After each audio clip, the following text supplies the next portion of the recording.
बिहार में ये क्या हो गया? अपराधियों ने सीधे डिप्टी सीएम को ही लपेट लिया। जरा सोचिए आप अपने घर में शांति से बैठे हैं, अचानक एक फोन आता है, सामने वाला आपको इतना डरा देता है कि आप अपने ही घर के एक कमरे में खुद को कैद कर लेते हैं। साथियों, इसे ही कहते हैं डिजिटल अरेस्ट।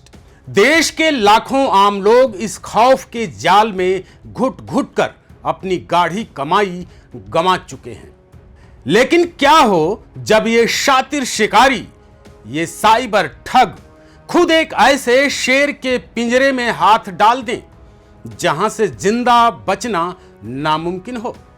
क्या हो जब इन अपराधियों का हौसला इतना बढ़ जाए कि ये किसी आम इंसान को नहीं बल्कि सीधे सूबे की सरकार के सबसे पावरफुल, सबसे रसूखदार चेहरे को ही लपेटे में ले लें? जी हां, इस बार इन ठगों ने सीधे हुकूमत को ही चुनौती दे डाली है। जिस राज्य में कानून व्यवस्था पर हर दिन महाभारत छिड़ती है, वहां अपराधियों ने वो दुस्साहस कर दिखाया है जिसने पूरे प्रशासनिक महकमे की नींद उड़ा दी है। नमस्कार साथियों, स्वागत है आपका YBN बिहार झारखंड में और मैं हूं आपका दोस्त अजीत आनंद। आज की इस खोजी रिपोर्ट में हम किसी सुनी सुनाई कहानी पर बात नहीं करेंगे। आज हम एक एक सबूत को, एक एक आंकड़े को और इस पूरी साजिश की क्रोनोलॉजी को आपके सामने ही डिकोड करेंगे। हम आपको बताएंगे कि कैसे एक अनजान फोन कॉल ने पटना के सचिवालय से लेकर पुलिस मुख्यालय तक हड़कंप मचा दिया है। आखिर कौन है वो सफेद पोश और रसूखदार नेता जिसे डिजिटल अरेस्ट करने की धमकी दी गई? और इस घटना के बाद बिहार पुलिस की स्पेशल विंग किस बड़े मिशन पर निकल चुकी है, वो सब कुछ बताएंगे। बस बने रहिए आप हमारे साथ, क्योंकि आज अपराधियों का मुखौटा उतरना तय है। मामले की गहराई में उतरने से पहले आपके मन में उठने वाले कुछ तीखे सवालों का जवाब देना पहले जरूरी है। सवाल ये कि क्या इन साइबर अपराधियों को अब खाकी का कोई खौफ नहीं रहा? क्या हमारा सिस्टम इतना लाचार हो चुका है कि ठग अब सीधे मंत्रियों के बेडरूम तक फोन घुमा रहे हैं? जरा डेटा देखिए, आंखें खुल जाएंगी आपकी।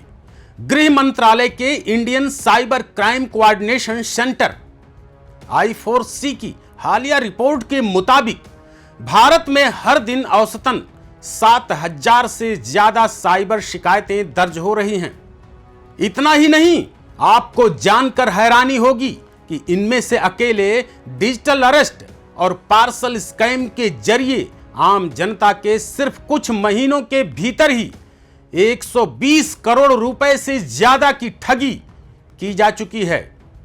और हां, यह डेटा मेरे अपने नहीं है, बल्कि I4C ministry of home affairs का है।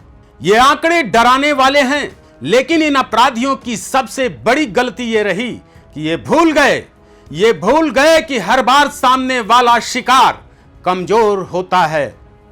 इस बार इनका पाला बिहार के एक ऐसे कद्दावर राजनेता से पड़ गया जो सालों तक विधायक और मंत्री रहे हैं, जिन्हें सरकार में आए अभी 100 दिन भी पूरे नहीं हुए थे कि अपराधियों ने उनके मोबाइल का नंबर खटका दिया।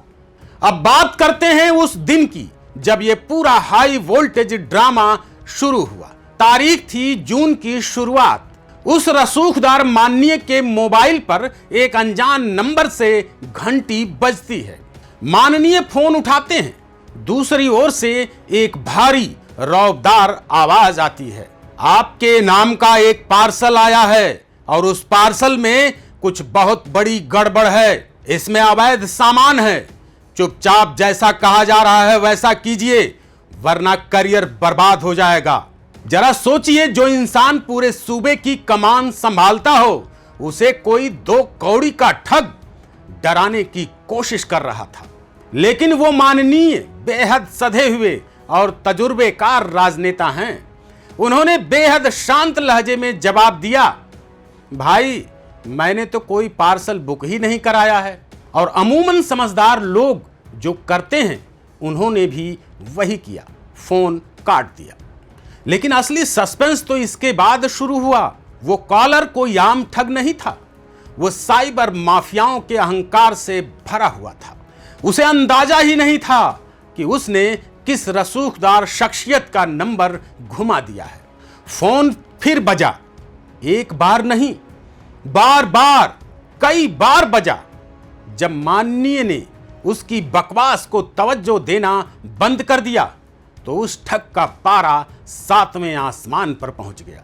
ठग अपनी स्क्रिप्ट के मुताबिक बदतमीजी पर उतर आया और सीधे सीधे धमकी दे डाली। जी हां, सीधे धमकी दे डाली। ये कोई और नहीं बल्कि बिहार के नवनियुक्त उप मुख्यमंत्री यानी डिप्टी सीएम विजेंद्र प्रसाद यादव हैं। सालों तक बिहार की राजनीति के केंद्र में रहे, बिजली विभाग से लेकर कई बड़े मंत्रालयों को संभालने वाले डिप्टी सीएम विजेंद्र प्रसाद यादव को अपराधियों ने अपना टारगेट बनाया था। जैसे ही यह बात प्रशासनिक गलियारों में फैली, पूरे महकमे में भूचाल आ गया। सचिवालय से लेकर पुलिस मुख्यालय की लाइनें व्यस्त हो गईं। एक्शन मोड ऑन हुआ। 5 जून को डिप्टी सीएम के पर्सनल सचिव वीरेंद्र कुमार बिना एक सेकंड गंवाए सीधे पटना के साइबर थाने पहुंचे और वहां इस पूरे घटनाक्रम की एक एक डिटेल देते हुए लिखित एफआईआर दर्ज कराई गई। यह मामला सिर्फ एक डिप्टी सीएम को फोन आने का नहीं है, यह इस बात का जिंदा सबूत है कि इन साइबर अपराधियों के हौसले किस कदर बुलंद हो चुके हैं कि इन्हें अब खाकी या हुकूमत का कोई खौफ नहीं, कोई डर नहीं रहा। लेकिन इस बार शिकारी खुद जाल में फंस चुका है। पटना पुलिस की स्पेशल विंग और साइबर सेल ने उस नंबर की लोकेशन को ट्रेस कर लिया है और वो शातिर दिमाग चेहरा बेनकाब होने के बेहद करीब है। लेकिन अब यह देखना दिलचस्प होगा कि जब यह ठग पुलिस के हत्थे चढ़ेगा तो बिहार पुलिस इसका क्या हश्र करने वाली है। इस पूरे मामले पर साथियों आपकी क्या राय है? क्या बिहार में साइबर अपराधियों पर लगाम कसने के लिए और कड़े कानूनों की जरूरत है?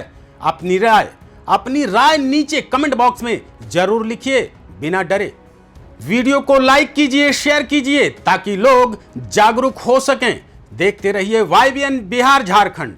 जय हिंद, जय बिहार।